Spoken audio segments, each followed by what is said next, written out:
మరి అక్కలైతే మళ్ళీ ప్రశ్నిస్తారు. చదువుకునే పాఠశాల అంటున్నావు, మరి ఎన్నో తరగతిరా, ఎప్పుడు చదువుకున్నారా అని కూడా అడిగే వాళ్ళు ఉంటారు అప్లోడ్ చేసిన తర్వాత. ఎందుకంటే 91, 92 మాది 10th బ్యాచ్. అప్పటి వరకు మా 10వ తరగతి విద్యార్థులు ఇక్కడే చదువుకున్నాము. 10వ తరగతి వరకు మన తేలుకుంట పాఠశాల, ప్రభుత్వ పాఠశాలనే చదువుకున్నాము. అప్పుడు జడ్పీఎస్ఎస్, కానీ ఇప్పుడు మారింది, జిల్లా ప్రజా పరిషత్ ఉన్నత పాఠశాల. కాబట్టి నేను మళ్ళీ ఇది ఒక వీడియో చేస్తున్నాను, చూడండి ఫ్రెండ్స్. బాయ్.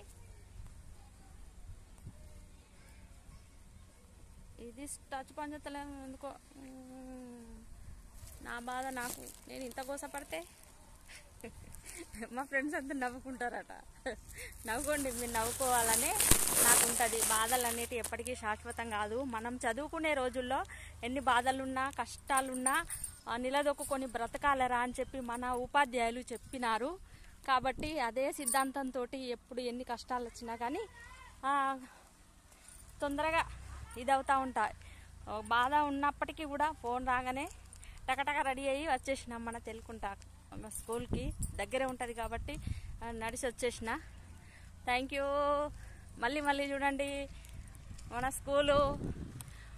అప్పుడున్న తరగతులు కూడా ఉన్నాయి, ఇంకా లోపలికి వెళ్ళి చూపిస్తా తరగతులను. చూడండి, మీరే వినికిడి గట్టిగా పెట్టుకొని చూడండి. గట్టిగా మాట్లాడు అంటే గాలి పడుతుంది గట్టిగా మాట్లాడడానికి. తక్కువనే ఉంటాయి నా వీడియోలు, నిమిషన్నర 2 నిమిషాలే ఉంటాయి, అంతకన్నా ఎక్కువ ఉండయి. మీ సమయం నేను వృధా చేయను. Thank you.